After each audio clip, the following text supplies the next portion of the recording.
What is up, guys? It's the Sound Alchemist, and today I'm here to talk to you about Star Wars. Yes, if you guys followed me on Facebook or follow us, One Mind Syndicate, on Facebook, you would have known that yesterday I made a post saying I'm about to step inside the theater. Let's see how the saga of Skywalker comes to an end. So, with that being said, these are my thoughts on the movie. So, if you haven't seen Star Wars Rise of Skywalker, this is your chance to leave. If you've seen it, sit down, relax, and these are going to be my thoughts about it because one, two, three. Alright, spoiler warning, you guys had your chance. So, after watching the movie, I was indifferent, to say the least. Um, there were a few parts that I enjoyed, there were a few parts that I didn't enjoy, and there's a few scenes that left me confused. So, right off the bat, we start off with some pretty entertaining, I guess it's a dogfight, really. You have Finn and Poe, and they're being chased by the Order. It was just, visually, this movie looks amazing. I'll give them that. Um, but I just felt like it was super fast paced. It was really, I wouldn't say rushed, but it almost felt like two movies put into one. Like there's just so much information to digest. There was barely any downtime because there's like, oh, this thing is happening, now this thing is happening. That's like, wow, like there's just a lot going on, and I don't know. I, I I don't know. So it's been a whole day since I've seen it, and there was a few instances where like my jaw dropped. First and foremost was the time where Rey was using the Force to like hold back the, I guess you could say, transport ship that had Chewbacca in it, and then Kylo Ren comes out, and he's over here flexing his warp powers, and then Rey unleashes Force lightning. I'm just like, what? Like that was pretty sweet because that means she's getting closer and closer to the dark side. Because Force lightning is strictly a dark side ability. Her using this is like cementing the fact that hey, she's starting to dig deeper into the dark side of the Force. And I'm like, okay, so I see what they're trying to do here. They're gonna show the transition from Rey to the dark, and from Kylo Ren to the light. And it kind of did happen in a way, at least for Kylo or Ben Solo. But I don't know, the way it happened, it was like that little like teaser in the trailers where you see like Sith Rey with the lightsaber that like changes into like a two double bladed lightsaber. That was pretty cool, but that was only in the movie for like 10 seconds, if that. Um, I don't know, it just, like, the funny thing about this is that it really said F you to The Last Jedi. Like, so many things were retconned, so many things. Like, you could literally watch The Force Awakens and then jump right into Rise of Skywalker, and you're not going to miss much, if anything. Because they kind of went back on the whole Luke tossing the lightsaber, where Rey's like in a slump and she's destroyed Kylo Ren's ship, and then she goes to throw the lightsaber into the burning wreckage of Kylo Ren's ship, and that's when Force Ghost Luke comes out, grabs it, and he says something along the lines of like, the weapon of the Jedi should be handled with more respect. That's completely the opposite of what he did at the beginning of The Last Jedi. So that I enjoyed because that really threw me off when Luke did that. It's like, why would you throw away a lightsaber? Like, the Kyber crystal is a sentient thing. Like, it picks you, and to just dismiss it like that, I don't know. That was pretty crazy.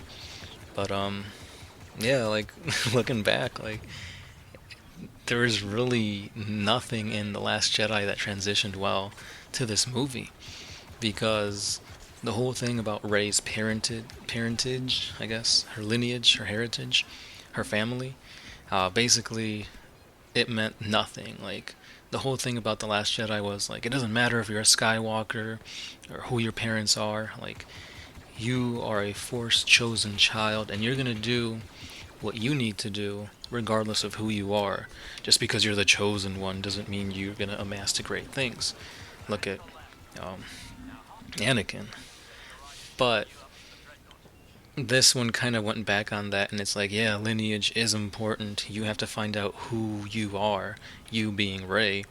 And she decides that, hey, I'm not a Palpatine, I'm a Skywalker. Which, well, before I get to that part, yes, we find out that Rey is a Palpatine, which means that the Chancellor did it with somebody, which is weird.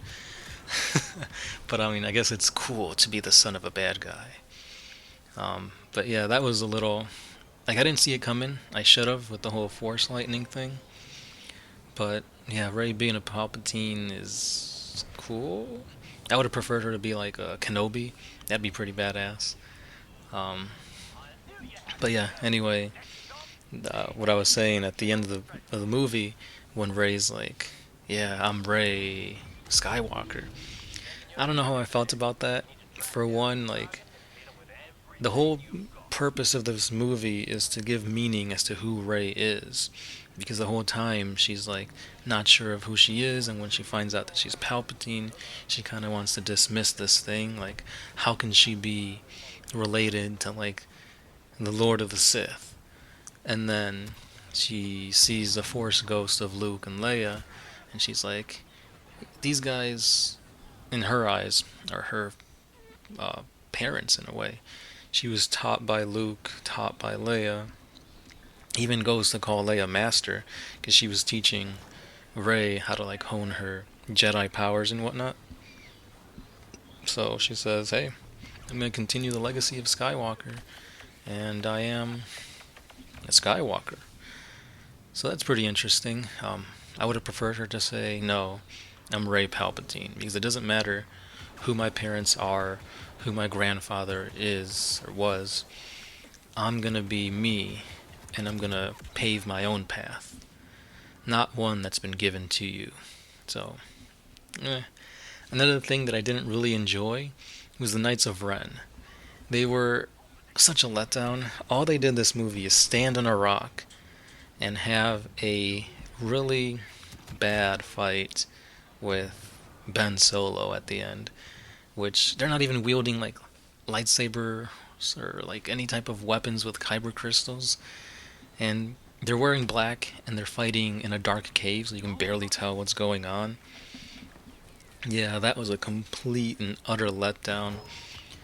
Oh man. The thing that I noticed this movie doesn't have is a really badass fight scene. Like in The Force Awakens, you have a pretty cool fight scene with like Rey and Kylo at the end. Like she's using her newfound powers and she's keeping up with Kylo Ren, who even though he's really powerful, like he did take a freaking bolt to his, I guess, gut. So he's a little bit weak in there, and that was pretty badass as like the world's crumbling and stuff. And then in The Last Jedi, the best fight from the sequel series, Kylo Ren and Rey against Snoke's bodyguards.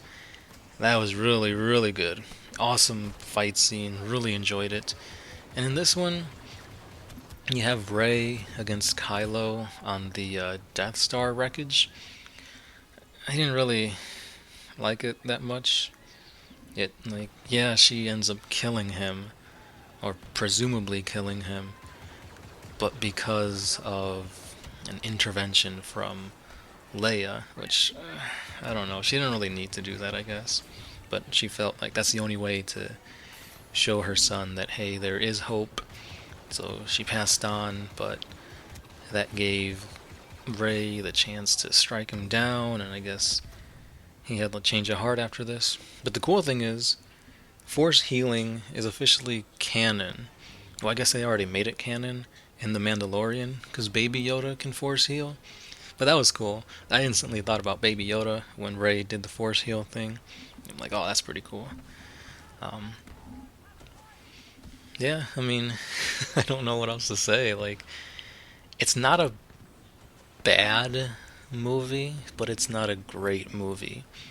For it being the final say in the Skywalker saga, it I'm not happy.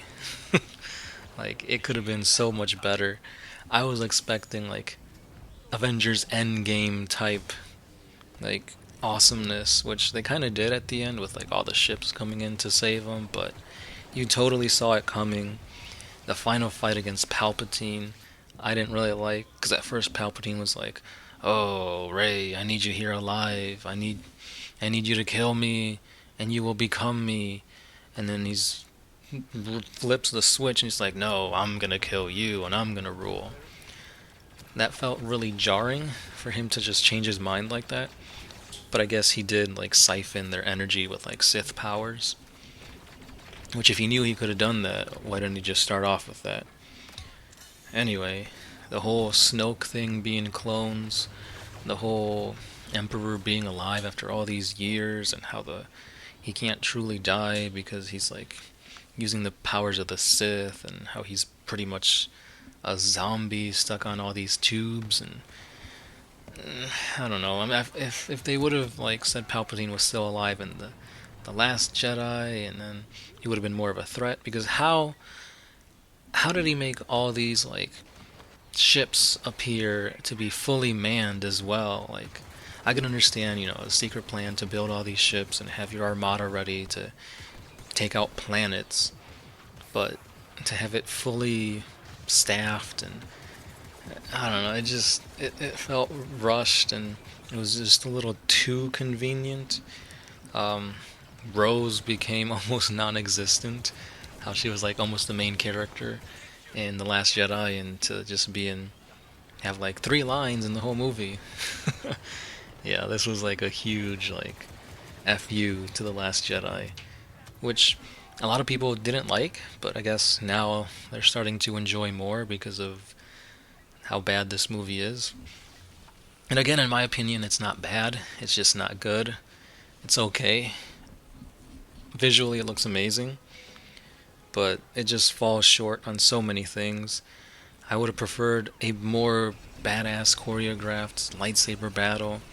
The Knights of Ren, wasted. um, yeah, this movie just wasn't it for me. In terms of enjoyability, it piqued my interest. It kept me looking at the screen the whole time. I wasn't bored at any given time. Um, like I said, it was visually stunning, and it's a lot of information packed in 2.5 hours. So I'll give this movie a 5 out of 10, just because of that one scene with the Force lightning and how she thought she killed Chewie, and she's just in utter shock of what she's doing and becoming, and she's unaware of who she is. So that was probably my favorite part of the whole movie. But then, like 10 minutes later, it's like, oh, Chewie's not really dead. It's like nobody truly dies in these, unless you're Han Solo or Leia. But anyway, let me know what you guys thought about this movie down below. Let me know what you did enjoy, what you didn't enjoy. If you didn't enjoy this, what would you have changed? Um, the whole thing about Force Ghost Luke and how he was helping her, that was pretty cool, but I felt like it would have been more impactful if it happened near the end, like when Palpatine's shooting lightning out of his hands, and then you see like Force Ghost Luke behind Rey telling her like, oh, not to give up. This is what your lineage has pushed you to, this meeting with your grandfather, and how you're basically telling him you're better than him. I think that would have been more impactful. It was pretty cool to hear all the voices at the end. Like you had like Mace Windu and Yoda and Anakin. That was pretty cool, but they could have done so much more. Yeah. But yeah, let me know what you guys thought. And yeah. This is the end, so I can't say, oh, I can't wait to see what the next thing is in store, because there isn't, as far as I know. This concludes the Saga of Skywalker. So, since this is a continuation of my Star Wars movie review, I will tell you that episode 1, 2, and 3, The Age of Republic, I gave it overall a 6 out of 10. They are the prequels. Anakin's a little too moody, but hands down, this has one of the best lightsaber battles. Obi-Wan against Anakin, that was really badass. I felt like something like this was missing in The Rise of Skywalker. But The Age of the Republic, episodes 1, 2, and 3, 6 out of 10 for me. And then we have episodes 4, 5, and 6, The Age of Rebellion. These were a little bit more enjoyable for me, but after watching them recently, there's a lot of silly things that just irked me, like how Ewoks throwing rocks at clone troopers can kill. Like I said, why even wear armor if you're a clone trooper? But anyway, Age of the Rebellion, 7 out of 10, because it's a classic. I still enjoyed it. And then finally, we get to the sequel series, The Age of Resistance, Force Awakens, Last Jedi, Rise of Skywalker. So, I gave the first two movies both an 8 out of 10. This one, like I said, it was a 5 out of 10. So that brings the overall score for The Age of Resistance a